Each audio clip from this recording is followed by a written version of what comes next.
how to sort order for Instagram highlight cover images.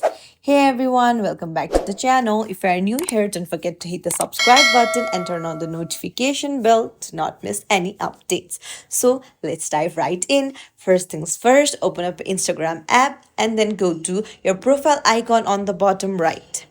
Now tap on the highlight which you want to bring to the top. So when you long press on it, you'll see edit highlight. Go ahead and tap on it. And then you can see the stories option. Tap on it. And then you need to choose one of the photos.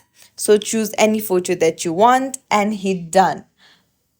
And once you add a new photo, then you can see that the second highlight will come to the front.